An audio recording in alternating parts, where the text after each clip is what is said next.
You know that massive explosion you saw in a movie last week? What if I told you it probably didn't sound anything like that in real life? Today, we're going to pull back the curtain on the incredible and kind of weird world of sound effects.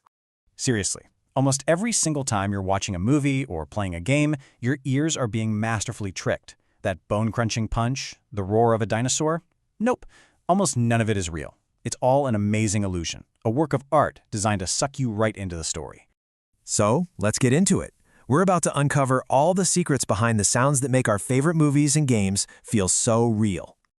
Okay, first things first. Before we can get into the how, we gotta understand the what. What is sound anyway? Let's break down the invisible science behind everything we hear. So what exactly is sound? Well, at its core, it's just energy. Think of it like ripples in a pond. When something vibrates, like a guitar string, it pushes the air around it, creating these invisible waves. And our ears? They're basically super sensitive detectors built to catch those waves. And get this, these waves are moving incredibly fast. We're talking about 767 miles per hour. That's faster than most airplanes. It's the whole reason you see a flash of lightning way before you hear that big boom of thunder. Okay, so two big ideas you need to know about these sound waves. The first is frequency. It's just how many times the wave vibrates per second. A really fast vibration gives you a high-pitched sound, like a whistle. A slow, lazy vibration, that gives you a low-pitched sound, like the rumble of a bass guitar. The second big idea is amplitude. If frequency is about speed, amplitude is all about size. It's how tall or intense the wave is. A really big, powerful wave has a high amplitude. That's a loud sound, like a siren. A tiny little wave? Well, that's just a whisper. So let's put it all together. Pitch is frequency, how fast the vibration is, high or low. And volume is amplitude, how big the wave is, loud or quiet. Every single sound designer is basically a master of manipulating these two things to create the worlds we hear. Okay, enough science for a minute. Let's get to the fun part, the art of making noise. This is where we see how incredibly creative people can be, building entire worlds of sound by hand. So let's talk about one of the coolest jobs in Hollywood, the Foley artist. These artists, named after a guy named Jack Foley, literally create the sounds of life in a studio. They'll watch a scene, and in real time, they'll make the sound of footsteps, a jacket rustling, or a door creaking. It's a performance. Without them, movies would just feel weird and empty. And the way they do it is absolutely wild. For example, you know that awful, cringeworthy sound of a bone breaking in an action movie? What do you think they're actually using to make that sound? Believe it or not, they're just snapping a bunch of celery. That's it. Your brain hears that crack and immediately thinks broken bone. But really, it's just a vegetable. And the creativity just keeps going. That huge clap of thunder?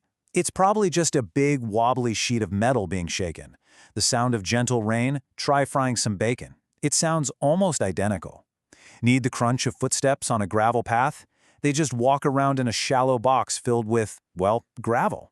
See, it's not about what's real. It's about what feels real to our ears. But it's not all old-school tricks with celery and bacon. Let's head into the digital studio, because today's technology gives sound designers some serious superpowers. So here's the digital process in a nutshell. Step 1, record all sorts of sounds with really good microphones. Step 2, chop them up and mix them together on a computer, kind of like video editing. Step 3, add cool digital filters to make a voice sound like it's on the phone, or make everything sound like it's underwater. And the last step, which is key, is layering. That one giant explosion might actually be 20 or 30 different sounds all stacked together to make it feel huge. These digital tools are also amazing at creating a sense of space. So you've probably heard of echo, right? That's when you shout in a canyon and hear your voice come back clearly once. Hello, hello. But then there's reverberation, or reverb. Think about the sound in a giant empty church. It's not one clean echo, it's a zillion echoes all bouncing around and blurring together. Sound designers use this to instantly tell you if someone's in a tiny bathroom or a giant warehouse. Okay, but what about sounds that are totally made up? Things that don't exist in the real world, like a laser blast or a spaceship's engine. That's where synthesizers come in. These are electronic instruments that can create sounds literally from scratch, just using electricity. It gives artists the freedom to invent a sound for anything they can imagine. All right, so this stuff isn't just for movies. Sound design is happening all around you, every single day, and you probably don't even realize it. Think about video games. They use what's called interactive audio. This is a huge deal. It means the sounds react to you. When you walk from grass onto a metal floor, the footsteps sound changes instantly. The music gets more intense when an enemy is near.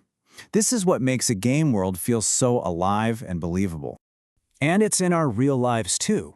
You know that little swoosh sound when you send an email? That's an earcon, an audio icon. Or how about the solid thunk a car door makes? That sound is designed by engineers to make you feel like the car is high quality and safe. They even add fake engine sounds to quiet electric cars so people can hear them coming. It's all about using sound to give us information. Okay, for our last big idea, we're going to talk about the most powerful tool a sound designer has. And it might surprise you. It's silence. Sometimes the most important sound is no sound at all. Here's a great way to think about it. A well-placed moment of quiet can be more memorable than a massive explosion. Just think about a horror movie. What happens right before the big jump scare? Everything goes dead quiet. That silence is what puts you on the edge of your seat. So why is silence so powerful? Well, for one, it's amazing at building tension. It makes you lean forward and really pay attention, wondering what's about to happen. It also creates contrast. When you go from total silence to a huge bang, that bang feels way more shocking. And of course, in space movies, it can show you the true, terrifying emptiness of space, where there's no sound at all. So there you have it. Sound is this invisible language that's constantly telling stories and giving us information, shaping how we see and hear the world. Now that you're in on the secrets, what are you going to listen for next?